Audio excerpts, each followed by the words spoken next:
بسم اللہ الرحمن الرحیم الحمد للہ رب العالمین والصلاة والسلام علی سید الانبیاء والمرسلین قال اللہ تعالی وتبارک فی القرآن المجید والفرقان الحمید بسم اللہ الرحمن الرحیم یا ایہا الذین آمنوا لا تقدموا بین یدی اللہ ورسولہ واتقوا اللہ ان اللہ سمیع علیم یا ایہا الذین آمنوا لا ترفعوا اصواتکم فوق صوت النبی ولا تجہروا له بالقول کجہر بعضکم لبعض ان تحبط اعمالکم وانتم لا تشعرون ان الذین یغضون اصواتهم عند رسول اللہ اولئک الذین امتحن اللہ قلوبهم للتقوى لهم مغفرۃ واجر عظیم ان الذین ینادونک من وراء الحجرات اکثرهم لا یعقلون ولو انہم صبروا حتی تخرج الیہم لکان خیرا لهم واللہ غفور رحیم صدق اللہ مولانا العظیم وصدق رسولہ النبی الکریم الرؤوف الرحیم اللہم نور قلوبنا بالقرآن وزین اخلاقنا بالقرآن وادخلنا الجنة بالقرآن ونجنا من النار بالقرآن قال اللہ تعالی وتبارک فی شان حبیبہ مخبرا وعامرا ان اللہ وملائکتہ یصلون علی النبی یا ایہا الذین آمنوا صلوا علیہ وسلموا تسلیما الصلاة والسلام علیک یا رسول اللہ وعلی آلک واصحابک یا محبوب رب العالمین الصلاة والسلام علیک یا رسول اللہ وعلی آلک واصحابک یا محبوب رب العالمین۔ تمام حمد و ثنا، تعریف و توصیف اللہ جل مجدہ الکریم کی ذات پاک کے لیے جو خالق کائنات بھی ہے اور مالک شش جہات بھی۔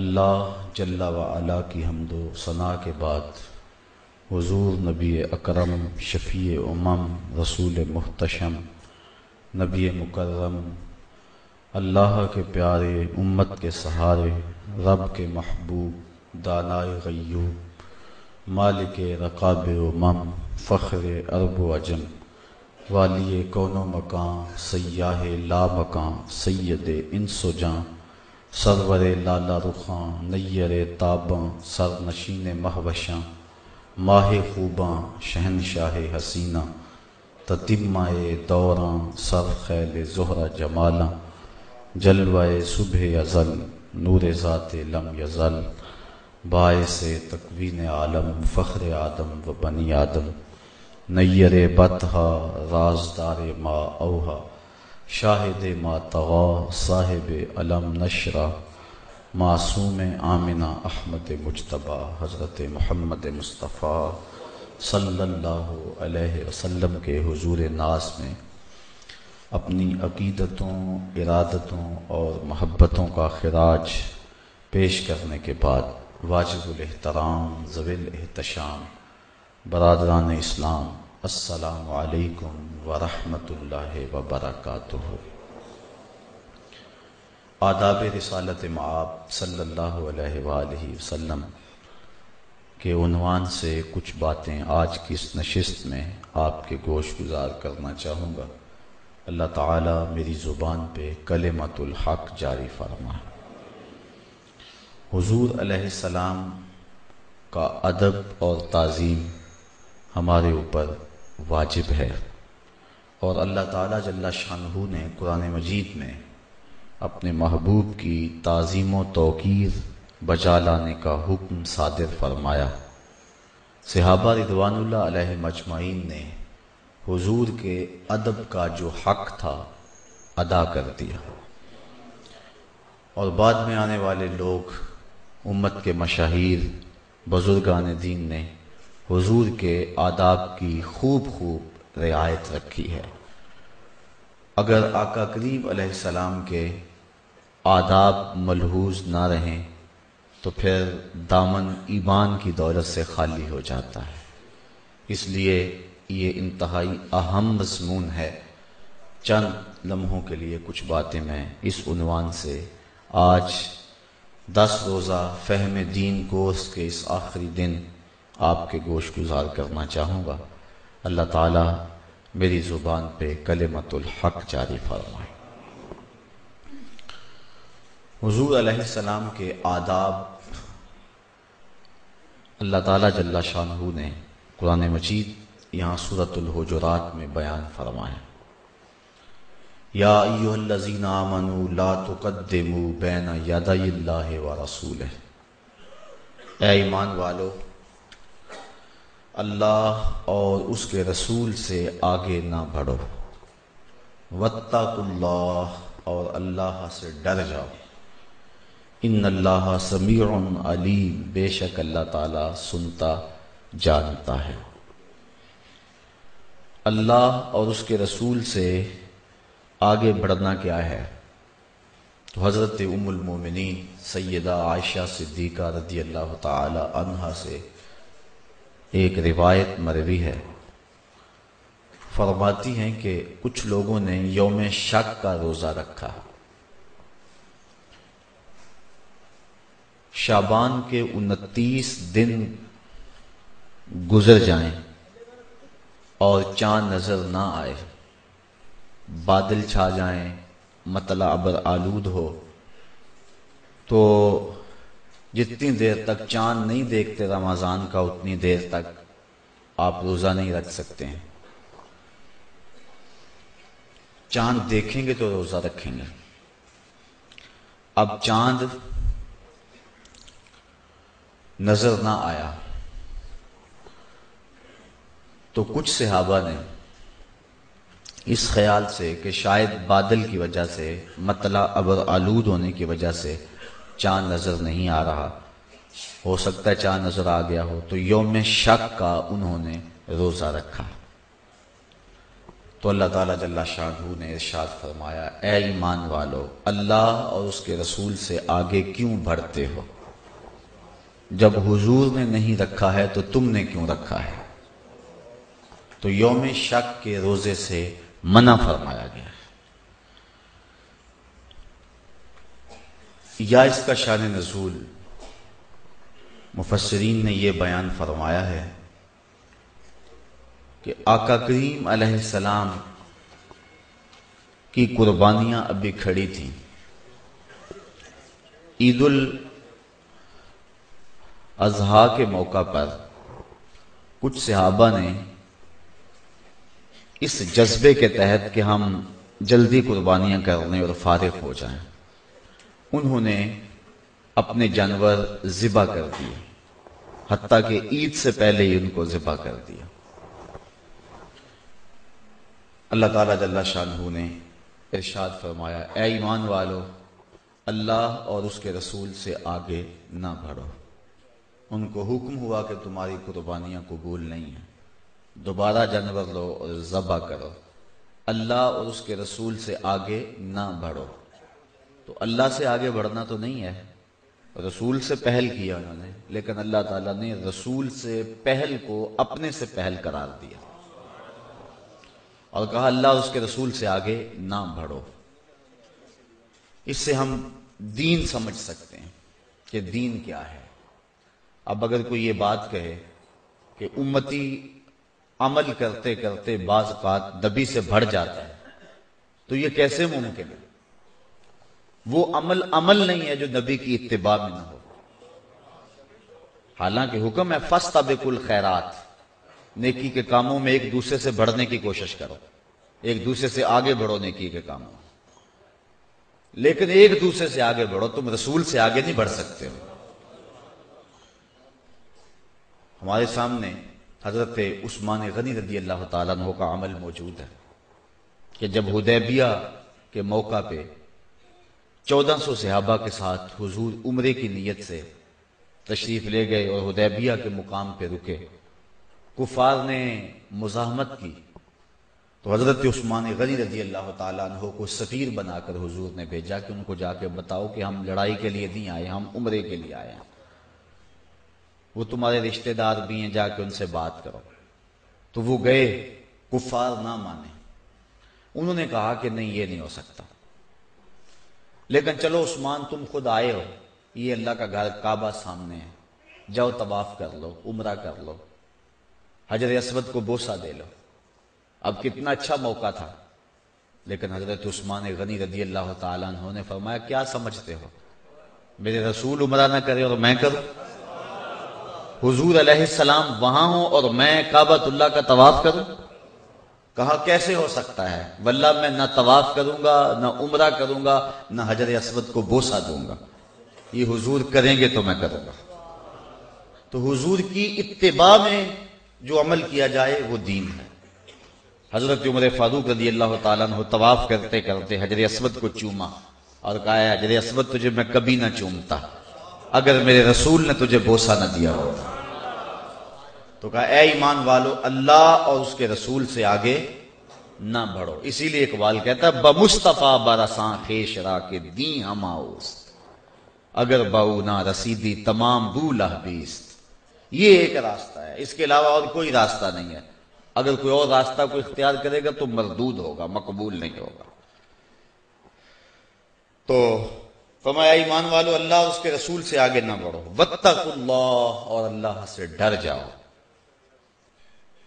اگر تم اللہ اور اس کے رسول سے آگے بڑھو تو تم یہ سمجھو کہ ہمارا یہ عمل قبول ہوگا، نہیں، اس کا قہر نازل ہوگا تمہارے اوپر۔ ڈر جاؤ اللہ سے۔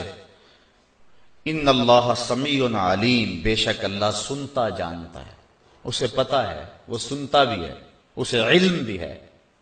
تو اللہ اور اس کے رسول سے آگے بڑھنے کی کوشش نہ کرو۔ دوسرا ادب سکھایا، یا ایھا الذین آمنوا، اے اہل ایمان، لا ترفعوا اصواتکم فوق صوت النبی، اپنی آواز کو نبی کی آواز سے اونچا نہ کرنا۔ تمہارا انداز، تمہارا لہجہ، تمہاری آواز نبی کی آواز سے اونچی نہ ہونے پائے۔ وَلَا تَجْهَرُوا لَهُ بِالْقَوْلِ كَجَهْرِ بَعْضِكُمْ لِبَعْضٍ، اور جس طرح ایک دوسرے سے چلا کر بات کرتے ہو، میرے نبی سے یوں بات نہ کرنا۔ ادب کے دامن کو تھامے رکھنا۔ لے سانس بھی آہستہ کے دربار نبی ہے۔ یہاں تو سانسوں کا شور بھی بے ادبی کہلاتا ہے۔ شعر عزت بخاری کا ہے، لیکن علامہ اقبال نے اپنے کلام میں درج کیا، ادب گاہست زیر آسماں از عرش نازک تر، نفس گم کردہ می آئے جنید و با یزیدی جا۔ یہاں تو جنید بغدادی اور با یزید بستامی آتے ہیں تو وہ بھی سانسوں کو روک کے آتے ہیں۔ یہاں تو سانسوں کا شور بھی بے ادبی کہلاتا ہے، سانسوں کا شور بھی نہ ہونے پائے۔ حضرت امام مالک امام دار الہجرہ، آپ نے 40 سال تک مسجد نبوی میں حضور علیہ السلام کے روضہ پر نور کے سامنے بیٹھ کر درس حدیث دیا ہے۔ حضرت امام شافعی فرماتے ہیں کہ جب میں ان کی مجلس حدیث میں بیٹھا تو مجھے ان پر فدا کر دیا ایک ادا نے۔ محدثین کا طریقہ ہے، جب حدیث بیان کرتے ہیں تو کہتے ہیں قال قال رسول اللہ صلی اللہ علیہ وسلم، کہ حضور علیہ السلام نے فرمایا۔ حضرت امام مالک امام دار الہجرہ حضور کے روضہ کے سامنے بیٹھ کر حدیث پڑھاتے تھے، تو محدثین کہتے ہیں قال قال رسول اللہ صلی اللہ علیہ وسلم، لیکن یہ جب حدیث بیان کرتے تو حضور کے روضے کی طرف اشارہ کر کے کہتے قال قال صاحب ھذا المزار، اس گنبد خضرا کے مکین نے یہ بات کہی ہے، اس روضے کے مکین نے یہ بات فرمائی ہے۔ تو کہا ایسا دلوں پہ اثر ہوتا کہ میں ان کا ہی ہو کے رہ گیا۔ 40 سال تک درس حدیث دیا امام مالک نے حضور کے قدموں میں بیٹھ کے، لیکن ادب کا عالم یہ ہے کہ 40 سال میں کتاب کے ورقے کے پلٹنے کی آواز کو بھی پیدا نہیں ہونے دیا۔ یہ رعایت رکھی ہے حضور کے دروازے، حضور کی چوکھٹ کے آداب کی۔ وہ خبردار میرے نبی کی آواز سے آواز بھی اونچی نہ ہونے پائے۔ اگر آواز اونچی ہو گئی تو عمل ضائع کر دیں گے اور تمہیں خبر بھی نہیں ہونے دیں گے۔ اب ذرا غور کریں، مولوی نے نہیں بخشوانا، قرآن مجید کی تعلیمات کو دیکھیں، کہیں ایسا نہ ہو کہ فرقے کے پیچھے لگ کے اپنا سب کچھ لٹا بیٹھے اور برباد کر بیٹھے۔ یہ بڑی نازک بارگاہ ہے، یہاں تو سانس بھی اونچا ہو جائے تو بے ادبی کا امکان ہے، یہاں تو قدم پھونک پھونک کے رکھنا ہے، یہاں تو سانسوں کا شور بھی بے ادبی کہلاتا ہے۔ کہا اگر آواز بھی اونچی ہو گئی تو پلے کچھ نہیں رہے گا، چے جائے کہ علم کو ناپتا تولتا پھرے، چے جائے کہ صرف ہمت بسوئے شیخ وامثالیاں از معظمین گو بجناب رسالت ماب بچندی بدتر از استغرا کے گاؤ کرے خود است جیسی بولیاں بولتا رہے۔ چے جائے کہ یہ کہتا پھرے کہ میری چھڑی تو فائدہ دیتی ہے، نبی فائدہ بھی نہیں دے سکتا ہے۔ چے جائے کہ یہ کہتا پھرے کہ جیسا علم نبی کو حاصل ہے ایسا تو پاگلوں کو بھی حاصل ہے۔ چے جائے کہ یہ کہتا پھرے کہ ملک الموت اور شیطان کی وسعت علم کے لیے تو نس موجود ہے، جناب کے لیے کون سی نس ہے؟ یہ تو اتنا نازک دربار ہے۔ اللہ فرماتا ہے آواز بھی اونچی ہوگی تو پلے کچھ نہیں چھوڑوں گا، خبردار میرے نبی کی آواز سے آواز بھی اونچی نہ کرنا۔ لا ترفعوا اصواتکم فوق صوت النبی، تمہاری آواز بھی اونچی نہ ہونے پائے۔ حضرت ثابت بن قیس بن شماس رضی اللہ تعالی عنہ خلقن اونچا سنتے تھے، ان کی آواز تبن بلند تھی، تو جب یہ آیت کریمہ نازل ہوئی تو وہ گھر بیٹھ گئے۔ حضور نے ارشاد فرمایا کہ ثابت بن قیس نظر نہیں آتے، عرض کی حضور وہ تو گھر ہیں، فرمایا ان کو بلا کے لاؤ۔ صحابی حاضر ہوا، دیکھا کہ وہ زاروں کے تار رو رہے ہیں، کہا کیوں رو رہے ہو؟ کہا یہ آیت شاید میرے حق میں نازل ہوئی ہے، یہ میرے لیے نازل ہوئی ہے، چونکہ میری آواز بلند ہے تو میں اس لیے ڈرتا ہوا دربار نبوی میں نہیں جا رہا کہ کہیں میری آواز حضور کی آواز سے بلند نہ ہو جائے۔ اور اس آیت کریمہ کے نزول کے بعد صحابہ آپس میں اتنی آہستگی سے گفتگو کرتے تھے کہ بعض کا دوسرے کو کہنا پڑتا تھا کہ پھر بتاؤ کیا کہا ہے۔ یہ حضور کے دربار میں ادب کا عالم تھا جو صحابہ میں دیکھنے کو آتا تھا۔ تو میں خبردار میرے نبی کی آواز سے آواز بھی اونچی نہ کرنا، اور جس طرح تم ایک دوسرے کو چلا کر پکارتے ہو میرے نبی کی حضور یوں نہ بولنا۔ اگر ایسا تم نے کیا تو پھر کیا ہوگا؟ ان تحبط اعمالکم، تمہارے اعمال حبط کر لیے جائیں گے۔ ایک ہوتا ہے ضبط کرنا اور ایک ہوتا ہے حبط کرنا۔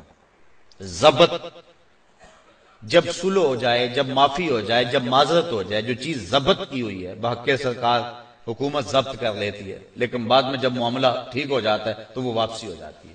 جو چیز ضبط کی جائے معاملہ ٹھیک ہو جانے کے بعد اس کو واپس کر دیا جاتا ہے۔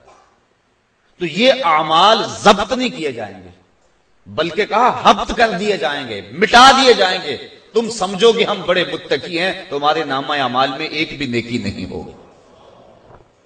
اور اگلی بات وَأَنْتُمْ لَا تَشْعُرُونَ، تمہیں پتہ بھی نہیں ہوگا، تم سمجھو گے ہم متقی ہیں، تم اپنی نیکیوں کے شمار میں رہو گے، تمہاری سوچ میں تمہاری تبلیغیں ہوں گی، تمہاری سوچ میں تمہارے اعمال ہوں گے، تمہاری سوچ میں تمہاری خدمات دینیاں ہوں گی، تم سمجھو گے ہم نے یہ کام سر انجام دیا ہے، ہم نے یہ پڑھایا ہے، ہم نے یہ پڑھا ہے، تم اس گمان میں رہو گے، تمہیں پتہ ہی نہیں ہوگا کہ اندر لٹ گیا ہے۔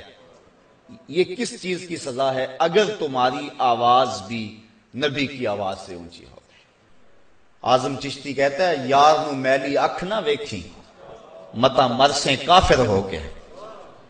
تو اگر آواز بھی اونچی ہو گئی تو تمہارے پلے کچھ نہیں رہے گا۔ اے ایمان والو خبردار نبی کی آواز سے آواز اونچی نہ کرو، اور جس طرح ایک دوسرے سے چلا کر بات کرتے ہو آپس میں نبی کے حضور یوں بات نہ کرو، تمہارے عمل ضائع کر دیں گے اور تمہیں خبر بھی نہیں ہوگی۔ ان الذین یغضون اصواتهم عند رسول اللہ، وہ لوگ جو حضور کے حضور، جو آقا کریم علیہ السلام کی بارگاہ میں اپنی آوازوں کو پست کرتے ہیں، اولئک الذین امتحن اللہ قلوبهم للتقوی، یہ وہ لوگ ہیں جن کے دل اللہ نے پرہیزگاری کے لیے پرکھ لیے، تقوی کے لیے ان کے دل منتخب کر لیے گئے ہیں۔ متقی کون ہے؟ جو حضور کی بارگاہ کے آداب کی رعایت رکھتا ہے، یہ ہے وہ شخص کہ جس کا دل تقوی کے لیے پرکھ لیا گیا ہے۔ کون؟ جو اپنی آواز کو حضور علیہ السلام کی بارگاہ میں پست رکھتا ہے۔ اللہ فرماتا ہے یہ وہ لوگ ہیں جن کے دل ہم نے تقوی کے لیے پرکھ لیے ہوئے ہیں۔ لہم مغفرۃ و اجر عظیم، ان پر اللہ کی مغفرتیں بھی نازل ہوں گی اور اللہ انہیں اجر عظیم بھی عطا فرمائے گا۔ تو جو رعایت آداب رسالت معاب رکھتے ہیں تو یہ ساری دولتیں ان کے لیے ہیں، اور جو آداب کی رعایت نہیں رکھتے ان کے لیے سخت اور کڑی وعید ہے کہ ان کے عمل بھی ضائع کر دیے جائیں گے اور انہیں خبر بھی نہیں ہوگی۔ ان الذین ینادونک من وراء الحجرات اکثرهم لا یعقلون، بے شک لوگ جو حجروں کے باہر آپ کو پکارتے ہیں، اکثرهم لا یعقلون، ان میں اکثر بے عقل ہیں۔ یہ وفد بنی تمیم آیا تھا حضور کی خدمت میں، اور حضور کے دروازوں سے باہر کھڑے ہو کے انہوں نے حضور کو آوازیں دینا شروع کر دی تھی۔ میرے مالک کو یہ گوارا نہ ہوا کہ میرے نبی کو یوں آواز دی جائے۔ کہا کہ وہ لوگ جو حجروں کے باہر کھڑے ہو کے نبی کو آوازیں دیتے ہیں، فرمایا یہ عقل کا چراغ اپنے پاس نہیں رکھتے ہیں۔ کیوں؟ فرمایا وَلَوْ أَنَّهُمْ صَبَرُوا حَتَّى تَخْرُجَ إِلَيْهِمْ، یہ صبر تو کرتے، چوکھٹ کے ساتھ لگ کے تو بیٹھتے، نبی خود ہی جلوہ گر ہو جاتا۔ بھلا نبی کو نہیں پتا کہ میری چوکھٹ پہ کون آیا ہے؟ یہ تو گھر سے چلے تھے، نبی باخبر ہو گیا تھا۔ بندہ مٹ نہ جائے آقا پہ تو وہ بندہ کیا ہے، بے خبر ہو جو غلاموں سے وہ آقا کیا ہے۔ حتی تخرج الیہم، اگر یہ صبر کرتے نبی خود ہی تشریف لے آتے۔ اب یہ ادب تھا حضور کی چوکھٹ کا کہ صحابہ حضور کے دروازے پہ دستک نہیں دیتے تھے، بلکہ چوکھٹ سے لگ کر بیٹھ جاتے تھے۔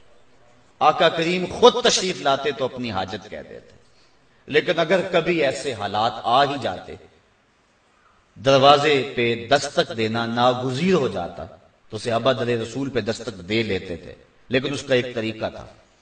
امام بخاری نے ادب المفرد کے اندر قاضی یاز مالکی اندلسی نے الشفاء بتعریف حقوق المصطفیٰ میں لکھا، کانت تکرہ ابواب النبی بالاظافر، اگر دستک دینا ضروری ہو جاتا، کوئی ایمرجنسی حالات ہوتے تو ضروری ہوتا کہ اب دستک فوری دیں، تو پھر صحابہ اپنی انگلیوں کے پوروں کے ساتھ در رسول پہ دستک دیتے تھے، انگلیوں کے پوروں کے ساتھ۔ ملا علی قاری شرح شفا میں لکھتے ہیں کہ انگلیوں کے پوروں کے ساتھ دستک دینے کا کیا مفہوم ہے؟ ذرا سنیے کتنے خوبصورت جملے ہیں۔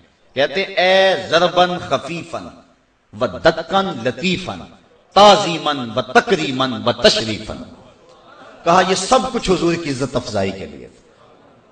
وہ ساغر صدیقی نے کہا تھا نا، میں نے پلکوں سے در یار پہ دستک دی ہے، میں وہ سائل ہوں جسے کوئی صدا یاد نہیں۔ اس کا شاعرانہ تخیل ہے، اس نے کبھی در حبیب پہ یوں دستک دی نہیں ہوگی، لیکن اس نے تخیل پیش کیا ہے کہ میں نے پلکوں سے در حبیب پہ دستک دی ہے، لیکن صحابہ نے تو دے کر کے دکھا دی۔ بلکہ حضور کی تعظیم اور آقا کریم کے ادب کی رعایت کا عالم یہ تھا کہ حضور وضو کرتے تو وہ پانی زمین پہ نہیں گرنے دیتے تھے۔ آقا کریم علیہ السلام لعاب پھینکتے تو وہ کسی کے ہاتھوں پہ ہوتا، اور وہ پانی اور وہ لعاب وہ اپنے چہروں پہ مل لیتے، اور جس کو وہ پانی میسر نہ آتا تو وہ کسی کے گیلے ہاتھوں سے ہاتھ مس کر کے اپنے چہروں پہ مل لیتے۔ جنہ اکھیاں دل بر تکیا او اکھیاں ہی تک لیاں، تو ملے ہو تا ساجن ملیا ہن آساں ہی لگ رہیاں۔ تو جس کو وہ پانی میسر نہ ہوتا تو وہ ان گیلے ہاتھوں سے ہاتھ مس کر کے رگڑ کے اپنے چہرے پہ مل لیتے۔ یہ حضور کے آداب کی رعایت تھی اور حضور کی تعظیم کا عالم تھا جو صحابہ کے اندر پایا جاتا تھا۔ ابن عمر رضی اللہ تعالی عنہ جب مسجد نبوی میں آتے تو حضور کے وصال کے بعد جہاں حضور تشریف فرما ہوتے جس منبر پہ، اس منبر کی سیڑھیوں پر اپنے ہاتھ پھیر کر اپنے منہ پہ مل لیتے تھے کہ اس جگہ پہ حضور جلوہ فراز ہوتے رہے۔ جہاں چند لمحوں کے لیے گزر گئے، صحابہ نے ان جگہوں کو ادب سے دیکھا اور تعظیم کا مرکز بنایا۔ حضور کے ادب کی یہ رعایت حضور کی زندگی میں بھی ہے، اور حضور کے وصال فرما جانے کے بعد بھی امت کے اوپر حضور کی تعظیم لازم ہے، ذات رسالت مآب کی تعظیم بھی اور حضور کے نام کی تعظیم بھی۔ نام بھی ادب سے لیا جائے، حیا سے لیا جائے، جب یہ تلفظ ادا ہو لبوں سے تو اس وقت حضور کا اجلال و تعظیم چھایا ہوا ہو، اور لازم ہے کہ جب نام رسول لیا جائے تو حضور پہ درود پڑا جائے۔ آقا کریم صلی اللہ علیہ وسلم نے ارشاد فرمایا کہ مجھے جبریل نے آ کر کہا اس شخص کی ناک خاک آلود ہو جس کے سامنے آپ کا نام لیا جائے اور وہ آپ پر درود نہ پڑے۔ تو یہ حضور کے نام کے ادب کی رعایت ہے جو صحابہ نے کی اور بعد میں آنے والوں نے کی۔ محمود غزنوی کی خدمت میں ایاز کا ایک بیٹا شب و روز مصروف رہتا تھا، بادشاہ اس سے محبت بھی بڑی کرتا تھا۔ ایک دن بادشاہ استنجا گاہ میں گیا، وہاں پانی نہیں تھا، تو اس نے آواز دی ایاز کے بیٹے مجھے پانی دو۔ اس نے پانی کا کوزہ بھرا اور بادشاہ کو دے دیا۔ اپنے ابو کو کہانی سنائی کہ آج بادشاہ نے میرا نام نہیں لیا، پتہ نہیں ناراض ہو گئے۔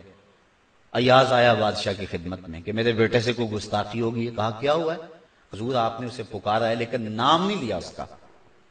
تو سلطان کہنے لگا یہ راز اگر راز ہی رہتا تو ٹھیک تھا، لیکن چلو میں بتا دوں کہ میں نے آج تک اپنی زبان سے بے وضو نام محمد نہیں لیا، اور تیرے بیٹے کا نام محمد ہے اور میں وہاں تھا، تو اب مجھے پکارنا پڑ گیا تو میں نے پھر ایاز کا بیٹا ہی کہنا تھا، میرے لبوں پہ وہ نام تو نہیں آ سکتا جس کی نسبت حضور کے نام سے ہے۔ تو یہ ادب کی رعایت ہے، بلکہ حضور کی احادیث کا احترام اور ادب جو کیا گیا۔ حضرت امام بخاری جب بھی حدیث لکھتے تھے پہلے غسل کرتے تھے، پھر لباس بدلتے تھے، پھر 2 نفل پڑھتے تھے اور پھر کوئی حدیث لکھتے تھے۔ امام مالک سے اگر کوئی حدیث سننے آتا، کوئی مسئلہ پوچھنے آتا، کوئی شخص دروازے پہ آتا تو آپ خادم کو بھیجتے، اسے پوچھو کیا کرنا ہے، کوئی مسئلہ پوچھنا ہے یا حدیث رسول سننا چاہتا ہے؟ تو اگر کسی کی آرزو ہوتی کہ وہ حدیث رسول سننا چاہتا ہے تو پھر کیفیت اور ہوتی۔ اگر کوئی مسئلہ پوچھنا چاہتا تو اس کو وہیں کھڑے کھڑے بتا دیتے، اور اگر وہ کہتا میں نے اللہ کے رسول کی کوئی حدیث سننی ہے تو فرماتے میاں تو بھی ٹھہر جا، مجھے بھی تیار ہو لینے دے۔ غسل کرتے، کپڑے بدلتے، تخت بچھتا، اس کے اوپر لوبان سلگھائی جاتی، اس کے اوپر خوشبو چھڑکی جاتی، کستوری ماحول میں پھیلائی جاتی، اور پھر اس کو سامنے بٹھاتے، بیٹھتے، فرماتے اب تو پوچھ اور میں تجھے اللہ کے رسول کی کوئی حدیث سناؤں۔ یہ آداب کی رعایت ہے۔ حضرت سعید عبد المسیب رضی اللہ تعالیٰ عنہ تابعی ہیں، آنکھوں سے نابینے، 80 سال کی عمر، زندگی موت کی کشمکش، چارپائی پہ لیٹے ہیں، اٹھا نہیں جاتا۔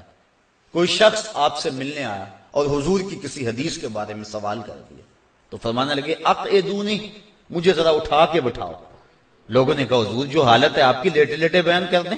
کہا انی اکرہ ان احدث حدیث رسول اللہ وانا مستجع، میں اس بات کو گوارا ہی نہیں کرتا کہ میں خود لیٹا رہوں اور حدیث رسول کریم کی بیان کروں۔ کہا مجھے اٹھاؤ اور میں تعظیم و ادب کے ساتھ حضور کی حدیث کو بیان کروں گا۔ تو حضور کے آداب کی رعایت صحابہ نے کی، بعد میں آنے والوں نے کی۔ ادب سے حضور کا ساری زندگی نام لیا۔ وہ کیا کسی نے کہا تھا 1000 بار بشوئم دہن ز مشک و گلاب، ہنوز نام تو گفتن کمال بے بیست۔ وہ کہتا ہے 1000 بار مشک و عنبر سے میں اپنے منہ کو دھوں، پھر بھی آپ کا نام لینے کے یہ منہ قابل نہیں ہو سکتا۔ اور حسرت حسین حسرت کہتے ہیں زباں ہو محو توصیف و ثنا تو نعت کہتا ہوں، بنے جب دھڑکنے صلی اللہ تو نعت کہتا ہوں۔ ادب کی رعایت ہے یہاں قدم قدم پہ۔ اعلیٰ حضرت حضور کے در نور کا ادب بیان کرتے ہوئے ایک جگہ پہ فرماتے ہیں نیم و طیبہ کے پھولوں پہ آنکھیں، بلبلوں پاسے نزاکت چاہیے کہ حضور تو حضور ہیں، حضور کے در کے ادب کی رعایت کا عالم یہ ہے۔ فرمایا اگر جانا ہو در محبوب پہ، نصیب ہو جائے اس چوکھٹ کی حاضری، تو فرمایا وہاں کے آداب کی رعایت کا عالم یہ ہونا چاہیے کہ وہاں مسجد نبوی کو اور دائیں بائیں کے ماحول کو پوری آنکھ کھول کے نہیں دیکھنا چاہیے، آنکھ بھی آدھی کھلی ہوئی ہو، پوری آنکھ کھولنا بھی نہیں چاہیے، آدھی آنکھ سے ان مناظر کو دیکھو، یہ حضور کی چوکھٹ کے آداب کا عالم ہے۔ اللہ اکبر، لے سانس بھی آہستہ کہ دربار نبی ہے۔ اللہ، امام مالک ساری زندگی جوتا نہیں پہنا مدینہ شریف میں، اور آپ کے کندھے جو ہیں وہ چھیلے جاتے تھے چل چل کے، وہ کیسے کہ دیواروں کے ساتھ ساتھ چلتے تھے، دیواروں کے ساتھ ساتھ قدم رکھ کے چلتے، درمیان میں نہیں چلتے گلیوں کے۔ کہا ان گلیوں سے حضور گزرے ہیں، میں ڈرتا ہوں کہیں حضور کے نشان قدم کے اوپر میرا قدم نہ آ جائے۔ ساری زندگی یوں امام مالک نے گزار دی۔ تو یہ ہیں وہ لوگ جنہوں نے ادب کیا۔ اللہ تعالیٰ نے اپنے محبوب کی چوکھٹ کے کئی آداب قرآن مجید میں سورہ حجرات کے علاوہ بھی سکھائے۔ جب صحابہ دعوت پہ آئے اور آقا کریم علیہ السلام نے ان کو کھانا دیا، انہوں نے کھایا، بعد میں باہر کچھ اور صحابہ تھے، چونکہ تھوڑی سی گنجائش تھی گھر میں، تو اب جو باہر ہیں وہ بے تاب ہیں کہ حضور کے گھر حاضر ہوں، اور جو اندر والے ان کا نکلنے کو جی نہیں چاہ رہا۔ کھانا کھا لیا اور بیٹھ کے وہاں آپس میں باتیں کرنے لگے۔ اب حضور علیہ السلام کس طرح کہیں کہ میری چوکھٹ سے باہر جاؤ؟ حضور سے تو کچھ سلام لیتا تھا نا، تو حضور اتنی دیر تک اسے نہیں چھوڑتے تھے جتنی دیر تک وہ نہیں ہاتھ چھڑاتا تھا۔ یہ حضور کا مزاج تھا، یہ سلام کا انداز تھا حضور کا۔ آج کل لوگ آدھے ہاتھ سے سلام لیتے ہیں، لیکن حضور کا یہ انداز تھا کہ اتنی دیر تک حضور ہاتھ نہیں چھوڑتے جب تک وہ مائل نہیں ہوتا تھا اس کی طرف۔ پھر حضور کے گھر میں، اور پھر کس کا جی چاہے یہاں سے اٹھے۔ وہ ایک شاعر نے حد کر دی، بڑھاپے کو حسن دیا اس نے۔ وہ کہتا ہے ذوف مدد کر در احمد پہ گرا دے۔ اپنے بڑھاپے کو کہتا ہے اے ذوف مدد کر در احمد پہ گرا دے، دربان کہیں اٹھ کہوں اٹھا نہیں جاتا، دربان کہیں اٹھ کہوں اٹھا نہیں جاتا۔ تو حضور کے در پہ پھر کون اٹھے؟ اب ان کا اٹھنے کو جی نہیں چاہ رہا، اور باہر والے بےتاب ہیں۔ اب حضور علیہ السلام رحمت للعالمین کیسے کہیں کہ اب اٹھ کے چلے جاؤ؟ اللہ نے قرآن نازل کیا، اے ایمان والو جب کھانا کھا لو تو پھر اٹھ کے چلے جایا کرو، نبی کی تکلیف کا باعث نہ ہو۔ نبی تم سے نہیں کہتے ہیں لیکن اللہ فرماتا ہے تم سے، اللہ حق کہنے سے شرم نہیں کرتا، تو حکم دے دیا، در رسول کے آداب سکھا دیے۔ اور ایک اور موقع پہ فرمایا اے ایمان والو جب میرے نبی سے مسئلہ پوچھنا ہو تو یوں ہی نہ آ جاؤ، پہلے گھر جاؤ، کوئی صدقہ لو، پھر فقیر ڈھونڈو، پھر خیرات کرو، پھر نبی کی چوکھٹ پہ آؤ، پھر مسئلہ پوچھو، تمہیں پتہ چلے کس چوکھٹ پہ آ رہے ہیں۔ یہ آیت نازل ہوئی، حضرت علی المرتضیٰ نے اس پہ عمل کیا، فوراً منسوخ ہو گئی، چونکہ غریب صحابہ تو پھر کوئی مسئلہ پوچھ نہیں سکتے تھے۔ اللہ کو نہیں پتا تھا کہ بالآخر یہ آیت منسوخ ہونی ہے، صرف ایک بندہ ہی عمل کر سکے گا۔ پھر نازل ہی کیوں کی؟ نازل اس لیے کی کہ تمہیں نبی کی چوکھٹ کا ادب سکھانا مطلوب ہے۔ ادب یہی ہے، لیکن تمہاری غربت کا ہم لحاظ کرتے ہیں کہ تم چلو یوں ہی آ جایا کرو، ورنہ نبی کی چوکھٹ کا ادب اور عالم یہ ہے کہ حضور کے در پہ جب آؤ تو پہلے صدقہ دو، پھر حضور کی چوکھٹ پہ آؤ۔ اور آج بھی مستحب یہی ہے، آپ مدینہ شریف میں جائیں، میں نے وہاں ترکی لوگوں کو دیکھا ہے اس پہ شدت اور سختی کے ساتھ عمل کرتے ہوئے۔ جب بھی وہ حضور کے روضے پہ حاضری دینے آتے ہیں پہلے وہ بخشیش کرتے ہیں، پہلے وہ کسی کو خیرات دیتے ہیں، اور پھر حضور کی چوکھٹ پہ آتے ہیں۔ حضرت ابی بن کعب نماز پڑھ رہے تھے، حضور علیہ السلام نے آواز دی، انہوں نے جلدی جلدی نماز مکمل کی اور حضور کی خدمت میں حاضر ہو گئے۔ آقا کریم نے فرمایا کہ تم نے دیر کر دی، تمہیں کس چیز نے روکا کہ میرے حضور حاضر ہوتے؟ عرض کی حضور نماز پڑھ رہا تھا۔ فرمایا تم نے قرآن نہیں سنا؟ یا ایھا الذین آمنوا استجیبوا للہ وللرسول اذا دعاکم، اے ایمان والو جب تمہیں اللہ اور اس کا رسول پکارے تو پھر ان کی پکار پہ لبیک کہا کرو۔ تو حکم ہے کہ حضور پکاریں تو نماز چھوڑ دو، حضور کی خدمت میں حاضر ہو جاؤ، پھر آقا کریم جو کہیں وہ کام کرو، اور جب واپس آؤ تو نماز وہاں سے شروع کرو جہاں سے چھوڑی تھی۔ تو یہ حضور کے در کا ادب ہے۔ تو کہا یا ایھا الذین آمنوا لا ترفعوا اصواتکم فوق صوت النبی، اے ایمان والو نبی کی آواز سے اپنی آواز کو بھی اونچا نہ کرو، اگر تمہاری آواز بھی اونچی ہو گئی تو تمہارے اعمال ضائع کر دیں گے اور تمہیں خبر بھی نہیں ہونے دیں گے. تم اپنے آپ کو متقی اور پرہیزگار سمجھتے رہو گے، لیکن اندر لٹ جائے گا، تمہارے پلے کچھ بھی نہیں رہے گا. تو اس در کے ادب کی رعایت تمہارے اوپر لازم ہے. تمہاری سانس بھی بے ترتیب نہ ہونے پائے. یہ وہ چوکھٹ ہے کہ جہاں قدم قدم ادب کی رعایت کا حکم دیا گیا، اور یہاں اس بات کا لحاظ رکھنے کی تاکید کی گئی کہ حضور علیہ السلام کی چوکھٹ میں کوئی معمولی ایسی بات بھی نہ ہو جائے جس سے تم اللہ کی بارگاہ سے راند دیے جاؤ اور راندہ درگاہ بن جاؤ.